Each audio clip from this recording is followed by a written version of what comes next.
প্রিয় শিক্ষার্থীবৃন্দ, আসসালামু আলাইকুম। কেমন আছো তোমরা সবাই? আশা করি ইনশাল্লাহ সবাই ভালো আছো। আমিও তোমাদের দোয়া ইনশাল্লাহ ভালো আছি। আজকে আমরা অষ্টম শ্রেণীর পরমাণু গঠন অধ্যায়ের ইলেকট্রন বিন্যাস সম্পর্কে আলোচনা করব। বিগত দুটো ক্লাসে আমরা আইসোটোপ, পারমাণবিক ভর, পারমাণবিক সংখ্যা এগুলো আলোচনা করছি। আজকে আমরা কি করব, পরমাণুর ইলেকট্রন বিন্যাস সম্পর্কে আলোচনা করব। খুবই ইম্পর্টেন্ট বিষয়। এই ইলেকট্রন বিন্যাসটা তোমাদের অষ্টম শ্রেণীতে কাজে লাগবে। নবম, দশম, উপরে যতই তোমরা কেমিস্ট্রি পড়বা সেখানেই কিন্তু এই ইলেকট্রন বিন্যাসটা কাজে লাগবে। অতএব তোমরা খুব মনোযোগ সহকারে এটা বোঝার চেষ্টা করবা। এটা খুবই কেমিস্ট্রির খুবই ইম্পর্টেন্ট একটা বিষয়, ইলেকট্রন বিন্যাস। ঠিক আছে? তো ইলেকট্রন বিন্যাসটা কি, এইটা আমাদের আগে জানতে হবে। ইলেকট্রন বিন্যাসটা কি? ইলেকট্রন বিন্যাস, আমি লিখি এটা, ইলেকট্রন বিন্যাস, ইলেকট্রন বিন্যাস। ইলেকট্রন বিন্যাসটা এটা আমাদের ক্লিয়ার আইডিয়া রাখতে হবে। সেটা ইলেকট্রন বিন্যাসটা হচ্ছে কি, পরমাণুতে বিভিন্ন শক্তি স্তরে এবং উপশক্তি স্তরে ইলেকট্রন কিভাবে বিন্যস্ত থাকে তার সমাবেশকে ইলেকট্রন বিন্যাস বলে। ঠিক আছে? কি বললাম? পরমাণুতে বিভিন্ন শক্তি স্তরে এবং উপশক্তি স্তরে ইলেকট্রন কিভাবে বিন্যস্ত থাকে তার সমাবেশকে ইলেকট্রন বিন্যাস বলে।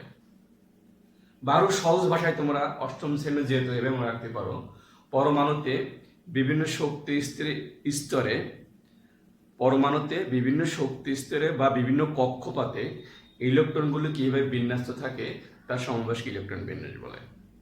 ঠিক আছে? তো দেখো, এখানে আমি ইলেকট্রন বিন্যাস করি, তোমরা খেয়াল করো। ইলেকট্রন বিন্যাস দেখো, এই যে আমি এখানে লিখলাম হাইড্রোজেন, কেন্দ্রে লিখলাম হাইড্রোজেন। হাইড্রোজেন মোট ইলেকট্রন থাকে কয়টা? প্রথমে আমাদের হাইড্রোজেনের পারমাণবিক সংখ্যা জানতে হবে। হাইড্রোজেনের পারমাণবিক সংখ্যা কত? 1। তো সেটা কি হবে? এই প্রথম শক্তি স্তরে এখানে ইলেকট্রন থাকবে 1, বা সেটা প্রকাশ করা হয় এইভাবে 1। ঠিক আছে? অনুরূপভাবে যখন আমরা লিথিয়াম করব, দেখো লিথিয়াম, সরি একটু ছোট করে লিখি, লিথিয়াম এইটা হচ্ছে তার হচ্ছে নিউক্লিয়াস। ঠিক আছে? আর এখানে মোট ইলেকট্রন থাকবে কত? লিথিয়ামে মোট পারমাণবিক সংখ্যা কত? 3। পারমাণবিক সংখ্যা 3। তাহলে প্রথম শক্তি স্তরে ইলেকট্রন থাকবে কয়টা? প্রথম শক্তি স্তরে ইলেকট্রন থাকবে 2টা। তো মোট কয়টা আছে লিথিয়ামে? 3টা। তাহলে আরেকটা শক্তি স্তর এখানে লাগবে, এই যে আরেকটা শক্তি স্তর, এখানে থাকবে কয়টা? একটা। এই হচ্ছে অর্থাৎ 2 1, এই হচ্ছে তোমার লিথিয়ামের ইলেকট্রন বিন্যাস। ঠিক আছে? তো এখন কত শক্তি স্তরে কয়টা ইলেকট্রন থাকবে এটা আমরা কিভাবে বুঝতে পারবো? এটা কিন্তু একটা প্রশ্ন, যে প্রথম শক্তি স্তরে কয়টা ইলেকট্রন থাকবে, দ্বিতীয় শক্তি স্তরে কয়টা ইলেকট্রন থাকবে, তৃতীয় শক্তি স্তরে কয়টা ইলেকট্রন থাকবে, এটা কিন্তু আমাদের একটা প্রশ্ন। তো এর জন্য একটা সূত্র আছে। দেখো সূত্রটা তোমরা, আমি লিখি এখানে, টুয়াইস এন স্কোয়ার। এই হচ্ছে কোনো কক্ষপথে বা শক্তি স্তরের ইলেকট্রন ধারণ ক্ষমতা 2n স্কোয়ার, যেখানে n ইজ ইকুয়াল টু 1 হতে পারে, 2 হতে পারে, 3 হতে পারে, 4 হতে পারে। ঠিক আছে? n যখন 1 হয়, n যখন 1, তখন সেটা হচ্ছে কি প্রথম শক্তি স্তর। তখন প্রথম শক্তি স্তর, প্রথম শক্তি স্তর m1 হলে প্রথম শক্তি স্তরে। তো মোট কয়টা ইলেকট্রন থাকবে? আমাদের সূত্র কি?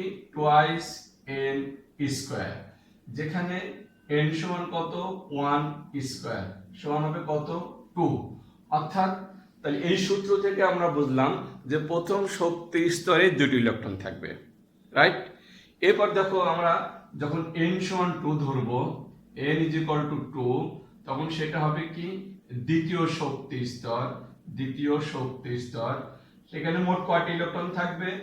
সেখানে থাকবে 2 ইনটু n সমান কত হবে? 2 হবে, 2 স্কয়ার, তাহলে কত হবে? 2 ইনটু 4 ইজ ইকুয়াল টু হবে কত? 8। তাহলে দেখো এখান থেকে আমরা বুঝতে পারছি দ্বিতীয় শক্তি স্তরে 8টি ইলেকট্রন থাকবে। ক্লিয়ার? এখন দেখো n সমান যদি আমরা 3 ধরি, n ইজ ইকুয়াল টু 3, সেটা হবে কত? তৃতীয় শক্তি স্তর বা কক্ষপথ। সেখানে মোট ইলেকট্রন থাকবে কত? Twice n square, 2 into n এর মান 3 square is equal 2 into 9 is equal to 18। তাহলে আমরা দেখলাম কি যে তৃতীয় শক্তি স্তর থাকবে কয়টি? 18টি, রাইট? এরপর দেখো আমরা চতুর্থ শক্তি স্তরের মধ্যে যাই। n is equal to 4 is equal to চতুর্থ শক্তি স্তরে। এখানে মোট ইলেকট্রন থাকবে কয়টা? n স্কয়ার, 2n সমান আছে 4 স্কয়ার, তাহলে অর্থাৎ 2 into 4 A 16 is equal to 32। এই যে আমরা একটা দেখলাম এখানে 2n স্কয়ার, এই সূত্রের সাহায্যে কত শক্তি স্তরে অর্থাৎ কক্ষপথে মোট কয়টি ইলেকট্রন থাকবে সেটা কিন্তু আমরা এখান থেকে আইডেন্টিফাই করতে পারি। ঠিক আছে? যখন মনে করো প্রথম শক্তি স্তর হবে তখন থাকবে ইলেকট্রন কয়টি? তখন থাকবে ইলেকট্রন 2টি। সর্বোচ্চ ইলেকট্রন ধারণ ক্ষমতা 2টি, কিন্তু একটাও থাকতে পারে। ঠিক আছে? 2টি। আর যখন n সমান 2 অর্থাৎ দ্বিতীয় শক্তি স্তর মোট ইলেকট্রন থাকবে কয়টি? তখন হবে মোট আছে 8টি ইলেকট্রন, 2n স্কয়ার, যেখানে n ইজ ইকুয়াল টু 2, তো 2 আর 2 স্কয়ার করলে 4 ইনটু 2 অর্থাৎ 8। যখন n সমান 3 অর্থাৎ তৃতীয় শক্তি মোট ইলেকট্রন থাকবে কয়টি? 18টি। n সমান 4 চতুর্থ মোট ইলেকট্রন থাকবে কয়টি? 32টি। এইভাবে মানে প্রধান শক্তি স্তরে বা কক্ষপথে বা শক্তি স্তরে মোট কয়টি ইলেকট্রন থাকবে সেটা আমরা কি এই 2n স্কয়ার এই সূত্রের সাহায্যে নির্ণয় করতে পারি। ঠিক আছে? তাহলে এটুকু আমরা বুঝলাম যে প্রথম শক্তি ইলেকট্রন থাকবে কয়টা? 2টা, সর্বোচ্চ 2টা। দ্বিতীয় শক্তি স্তরে থাকতে পারবে সর্বোচ্চ 8টা। তৃতীয় শক্তি স্তর কয়টি? 18টি। চতুর্থ শক্তি স্তর কয়টি? 32টি। এইভাবে আমরা 1 2 3 4 চতুর্থ শক্তি স্তর পর্যন্ত ইলেকট্রন বিন্যাস দেখলাম কিভাবে থাকতে পারে। ঠিক আছে? এখন আমরা ইলেকট্রন বিন্যাস করে দেখি। এটা আমরা মুছে দিই। দেখো, যেমন মনে করো সাপোজ ধরো কার্বন আমরা লিখলাম কার্বন, এখানে পারমাণবিক সংখ্যা কত? 6। কার্বনের 6 হলে সেখানে মোট কয়টি? প্রথম থাকবে কয়টা? দেখো ডায়াগ্রামের মাধ্যমে আমরা এইভাবে লিখতে পারি। দেখো কার্বন কেন্দ্রে আছে কার্বন, আর মোট শক্তি স্তর হবে কয়টা? তাহলে যেহেতু কার্বন মোট শক্তি স্তর হবে কয়টা? 2টা শক্তি স্তর হবে, কারণ প্রথম শক্তি স্তর কয়টা? 2টা, আর দ্বিতীয় শক্তি স্তর হবে কয়টা? 4টা, কারণ কার্বন পারমাণবিক সংখ্যা মোট কত? 6, অর্থাৎ 6টি ইলেকট্রন এখানে আছে।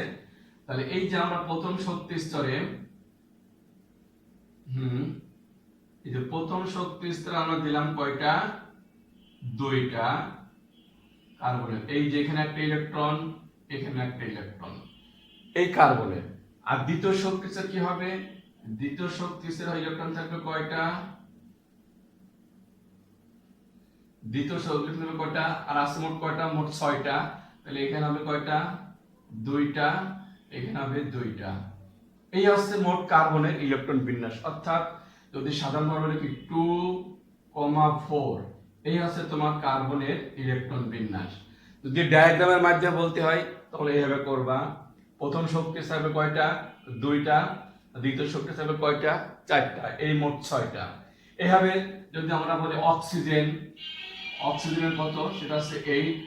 অক্সিজেনের আছে 8, পারমাণবিক সংখ্যা 8। এখানে মোট কয়টি ইলেকট্রন থাকবে? এখানে ইলেকট্রন থাকবে হচ্ছে কয়টি? 8টি। সেটা আমরা কিভাবে প্রকাশ করতে পারি? দেখো এখানে আমরা অক্সিজেনের লিখি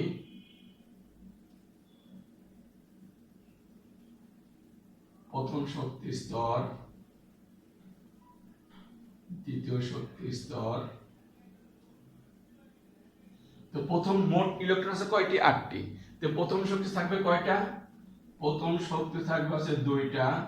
এই যে এখানে একটা ইলেকট্রন, এখানে একটা, 2টা ইলেকট্রন। দ্বিতীয় শক্তি থাকবে মোট কয়টা? 6টা হবে। এখানে দিলাম 2টা, এখানে 2টা, 4টা, 5টা, 6টা। এই হচ্ছে তোমার অক্সিজেনের ইলেকট্রন বিন্যাস, অর্থাৎ 2 6 অক্সিজেন আমরা যদি এইভাবে লিখি 2 6, এইভাবে আমরা ইলেকট্রন বিন্যাস করি। এখন আমরা একটু বড় যৌগের ক্ষেত্রে লক্ষ্য করি। দেখো সাপোজ ধরো ম্যাগনেসিয়াম দেখো ম্যাগনেসিয়াম যার পারমাণবিক সংখ্যা কত 12, মোট পারমাণবিক সংখ্যা কার 12, তাহলে মোট শক্তি স্তর হবে কয়টা? কারণ আমরা জানি প্রথম শক্তি স্তরে 2টা, দ্বিতীয় শক্তি স্তরে 8টা, তৃতীয় শক্তি স্তরে 18টা। তাহলে মোট শক্তি স্তর হবে মোট কয়টা? এখানে 3টা শক্তি স্তর হবে। এই যে আমরা লিখি এই কেন্দ্রে আছে ম্যাগনেসিয়াম, এই যে এটা হচ্ছে প্রথম শক্তি স্তর, এটা প্রথম শক্তি স্তর, এরপরে এটা তোমার হচ্ছে দ্বিতীয় শক্তি স্তর,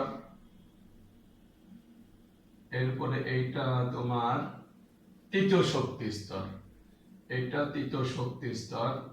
দেখো প্রথম শক্তি থাকবে কয়টা? 2টা, এই হচ্ছে 2টা। দ্বিতীয় শক্তি কয়টা থাকবে? 8টা। এখানে দাও 2টা, এখানে দাও 2টা, এখানে দাও 2টা, এখানে দাও 2টা, এই 10টা। আর থাকবে কয়টা? আরো থাকবে 2টা, এখানে দাও একটা, এখানে দাও একটা। অর্থাৎ ম্যাগনেসিয়াম তাহলে কত হবে? সংখ্যা যদি লিখলি 2 8 2, এই হচ্ছে মোট 12টা। এইভাবে আমরা ম্যাগনেসিয়ামের কিন্তু ইলেকট্রন বিন্যাস করতে পারি। ঠিক আছে, আরো একটু বড় যৌগ নাও। দেখো বড় যৌগ সাপোজ ধরো ক্লোরিন পারমাণবিক সংখ্যা কত? 17। তাহলে এখানে মোট কয়টা শক্তি স্তর হবে? আগে এটা চিহ্ন ক্লোরিন মোট 17টা ইলেকট্রন। তাহলে দেখো এখানে প্রথমে থাকবে 2টা, একটা শক্তি, তারপর থাকবে কয়টা? 8টা, 2টা শক্তি স্তর। তাহলে এখানেও আমাদের দেখো 3টা শক্তি স্তর হয়। কিভাবে? দেখো এখানে আমরা ক্লোরিন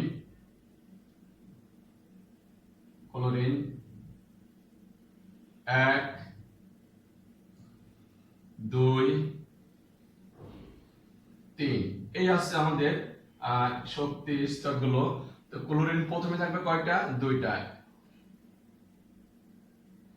প্রথমে থাকবে আমাদের 2টা, তারপরে দেখো এখানে 2টা, তারপর থাকবে কয়টা? 8টা, 10টা হলো। আর থাকবে কয়টা? 7টা, 2, এই হচ্ছে ক্লোরিনের ইলেকট্রন বিন্যাস। সংখ্যা কত হবে? 2 8 7, এই আছে আমাদের ক্লোরিনের ইলেকট্রন বিন্যাস। বোঝা গেছে? এইভাবে আমরা 1 থেকে 20 পর্যন্ত মৌলগুলোর ইলেকট্রন বিন্যাস, তোমাদের বইতে 18 পর্যন্ত আছে, তোমরা 18 পর্যন্ত শেখো, ক্লাস 8ম শ্রেণী যেহেতু 18 পর্যন্ত শেখো। তাহলে এইভাবে আমি ক্লোরিন 17 পর্যন্ত করে দিলাম। এইভাবে তোমরা প্রত্যেকটা মৌলের ইলেকট্রন বিন্যাস করতে পারবা। আশা করি বুঝতে পারছো সবাই। প্রথমে কি করবা? প্রথমে ইলেকট্রন বিন্যাস করতে পারমাণবিক সংখ্যা জানতে হবে। ঠিক আছে, আর একটা শক্তি স্তরে মোট কয়টি ইলেকট্রন থাকবে সেটাও জানতে হবে। এটা বের করার জন্য আমরা সূত্র লিখলাম কত? 2n² একটা সূত্র। এই সূত্রের সাহায্যে আমরা বলতে পারবো যে প্রথম শক্তিতে কয়টি ইলেকট্রন থাকবে, দ্বিতীয় শক্তিতে কয়টি ইলেকট্রন থাকবে, তৃতীয় শক্তিতে কয়টি ইলেকট্রন থাকবে, সেটা এই সূত্রের সাহায্যে আমরা বের করলাম 2n²। ঠিক আছে, এটা কোন সূত্র? 2n²। এই সূত্রের সাহায্যে সেটা আমরা বের করতে পারি। ঠিক আছে, এখন যে প্রথম শক্তি স্তরে সর্বোচ্চ থাকতে পারে কয়টা? সর্বোচ্চ থাকতে পারে 2টা, কিন্তু এর কমও থাকতে পারে, কিন্তু এর বেশি কখনো হবে না। ঠিক আছে, দ্বিতীয় শক্তি সর্বোচ্চ থাকবে কয়টা? 8টা, 8টা বেশি কখনো হবে না, কিন্তু কম হতে পারে। ঠিক আছে, তৃতীয় শক্তি স্তর কয়টা? 18টা। এইভাবে আমরা এগুলো সব ইলেকট্রন বিন্যাস করতে পারি। ক্লিয়ার? বুঝতে পারছো? আশা করি তোমরা এটা প্র্যাকটিস করবা। প্র্যাকটিস করলে ইলেকট্রন বিন্যাস সম্পর্কে তোমাদের আর কোনো অসুবিধা হবে না। 8ম শ্রেণীতে তোমরা সবাই এইভাবে ইলেকট্রন বিন্যাস করবা। ঠিক আছে, এটা বারবার দেখবা, বারবার প্র্যাকটিস করবা, এটা মনে থাকবে। ঠিক আছে, আজকে এখানেই রাখি। আল্লাহ হাফেজ, ভালো থেকো সবাই।